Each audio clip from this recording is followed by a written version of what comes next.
The experiment that changed physics forever was also slowly killing the person who ran it, and she knew something was wrong with her health years before anyone understood why, and she kept going anyway, not out of recklessness, not out of ignorance, but because the question she was chasing was more important to her than the answer to what was happening inside her own body.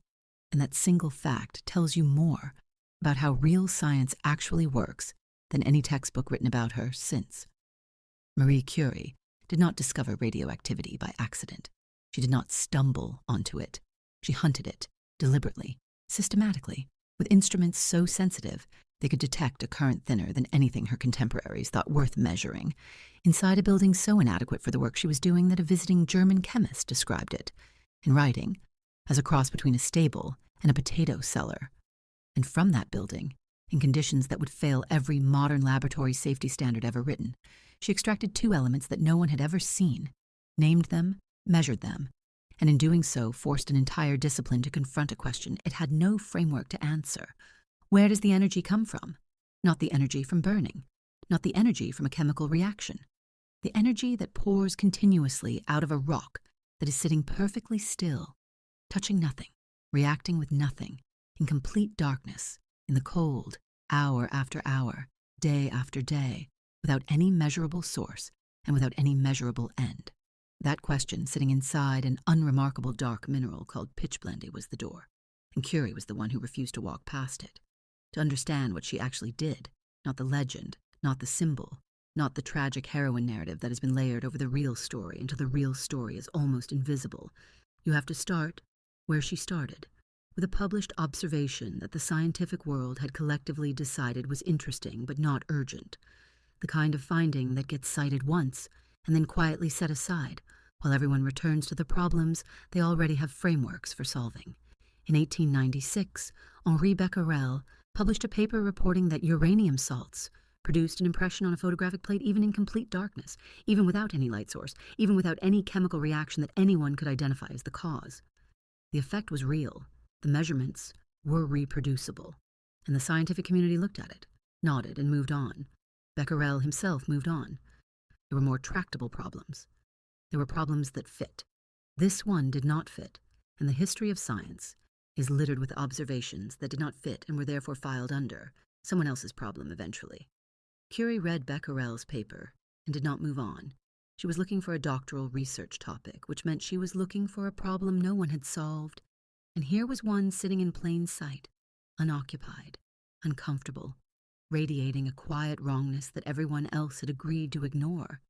She did not find it romantic, she found it tractable, and that is a crucial distinction, because the version of Curie that appears in most popular accounts is a woman driven by passion and sacrifice, and while neither of those words is wrong exactly, they miss the more important thing.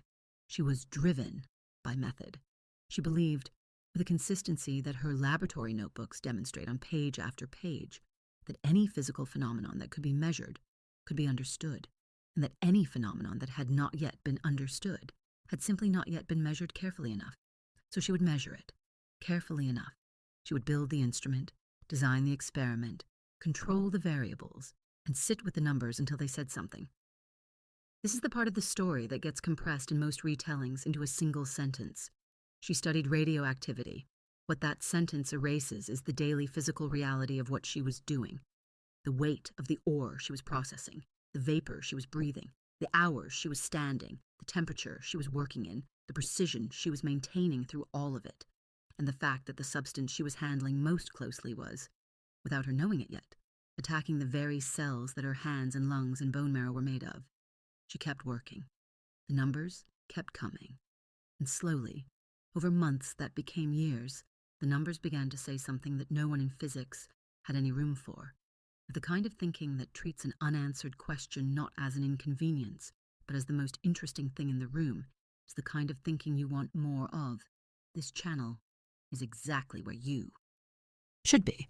And subscribing takes less time than it took Curie to make a single electrometer reading. Leave a comment with this question in mind. If you had found Becquerel's paper, the one everyone else filed away and forgot, would you have recognized it as the most important unanswered question in physics? Or would it have looked the way it looked to almost everyone else, like a curiosity without a home? That question is not hypothetical. It is the hinge on which everything that follows in this story turns. Before Marie Curie could answer any question about uranium, she had to solve a problem that most accounts of her work skip entirely. She had no instrument sensitive enough to measure what she was trying to measure, and the instruments that existed were not designed for the kind of precision the question demanded, which meant that before the science could begin, the engineering had to. And that is where the story actually starts. Not in a flash of insight, not in a moment of revelation, but in the slow and unglamorous business of building a tool capable of detecting something that had never been detected before. The effect Becquerel had observed, uranium causing a photographic plate to darken in complete darkness, was real and reproducible. But photographic plates were a blunt instrument for what Curie needed, because they could tell her that something was happening, but not how much, and how much was exactly the question that mattered. Because if you cannot quantify an effect, you cannot compare it. And if you cannot compare it, you cannot find the pattern. And if you cannot find the pattern, you are not doing science, you are doing anecdote. What she needed was a way to measure the electrical effect of uranium on air with enough precision to detect differences between samples, between quantities, between chemical compounds. And that meant she needed an electrometer. And not just any electrometer, but one sensitive enough to register currents so small that the state of the art in most European laboratories at the time would have simply called them zero. She built it, together with Pierre, adapting a design based on the piezoelectric properties of crystals that Pierre and his brother Jacques had studied years earlier, and the result was an instrument that could measure electrical currents in a range that no commercial device of the era could reach, which meant that every reading Curie took was a reading that no one before her had been technically equipped to take. This matters because it explains something that tends to get lost. Her discovery was not just a matter of looking where others had not looked. It was a matter of being able to see at a resolution that others literally did not have the tools to achieve. The experiment she designed with this instrument was methodologically elegant in a way that is worth slowing down to appreciate, because the elegance is not decorative, it is functional, and understanding it means understanding exactly why her results meant what they meant. She placed a sample of uranium compound on the lower plate of a capacitor, allowed it to ionize the air between the plates, and then used the electrometer to measure the tiny electrical current that flowed through that ionized air. As a result, the ionization was caused by the radiation the uranium was emitting, radiation she could not see, could not smell, could not hear, and could not feel, but which the electrometer could detect because it was doing something physically measurable to the air. It was knocking electrons loose from air molecules, making the air slightly conductive, creating a path for charge to flow, where under normal conditions no path would exist. Air, under ordinary circumstances, does not conduct electricity. If it did, your household wiring would not work, because the insulation around each wire is, in part, just air. The fact that uranium-exposed air conducted electricity even weakly told Curie that something was actively disrupting the air at the molecular level, something coming from the uranium, something she could not yet name but could already measure. She began varying everything she could vary. She changed the type of uranium compound, using different salts, different oxides, different combinations. Because if the effect came from a chemical interaction between uranium and whatever it was bonded to, then different compounds should produce different effects. They did not. The current in the electrometer tracked the amount of uranium in the sample, regardless of what the uranium was chemically bonded to, regardless of whether it had been dissolved, dried, powdered, or pressed into a solid, regardless of the compound's color or density or any other property she could observe. The effect belonged to the uranium alone, not to any of its chemical relationships, which meant it was not a chemical effect at all. It was something else, something the chemistry was not causing, and the chemistry could not stop, something that sat beneath the chemical level entirely and operated independently of it. This was the first truly radical implication of her measurements, and she stated it with a precision that is worth quoting directly from her published work. The radioactivity of uranium compounds is proportional to the quantity of uranium they contain, not to the compound, not to the reaction, to the element. She then did something that distinguished her from the researchers who had glanced at Becquerel's result and moved on. She did not stop there.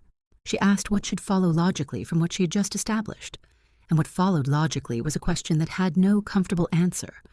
If radioactivity was a property of uranium as an element, independent of its chemical state, then it should be possible to find other elements with the same property, or to find ores containing uranium that behaved differently from pure uranium. And either outcome would tell her something important. She began testing everything she could get her hands on, and the everything was more systematic than it sounds.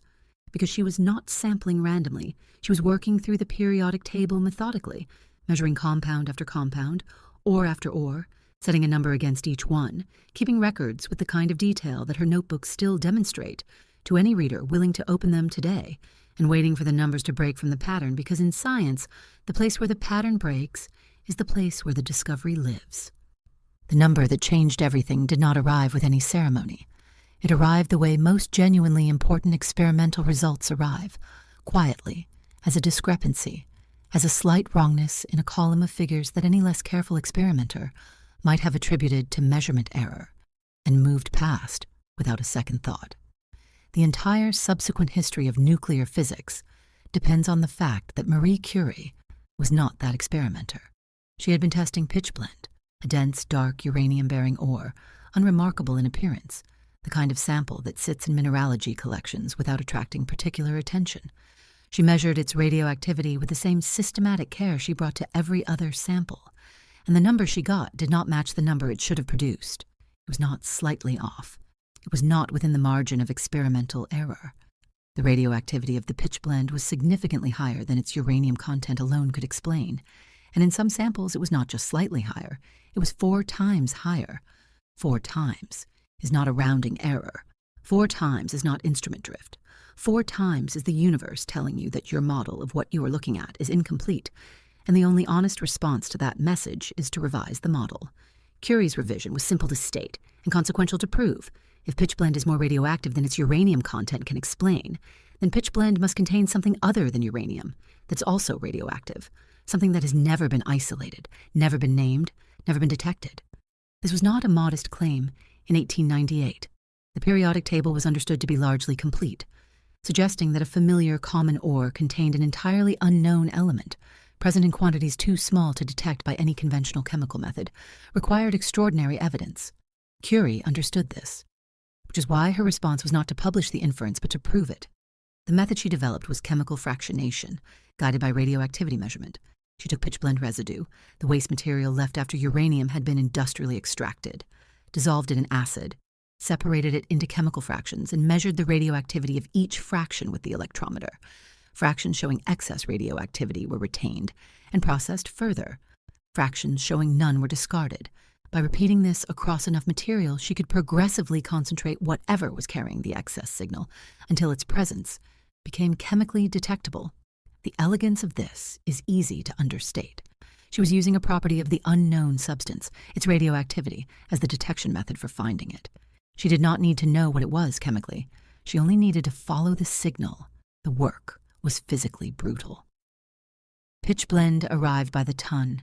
It had to be dissolved in acid and stirred in large iron vessels over heat, the vapors rising into a shed with no ventilation system designed for the purpose. Her hands were stained.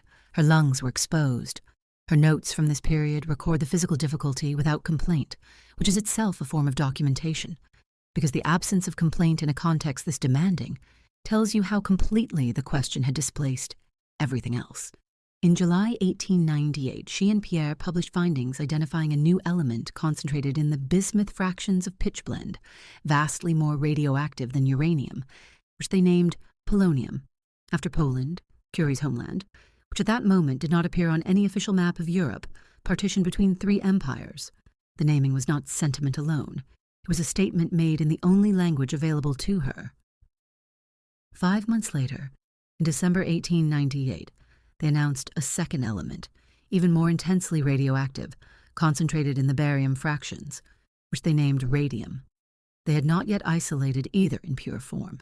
They had identified them through radioactivity, traced them through chemistry, and established beyond reasonable doubt that they existed. The isolation of pure radium would take 4 more years of the same work, scaled to a degree that is difficult to fully imagine.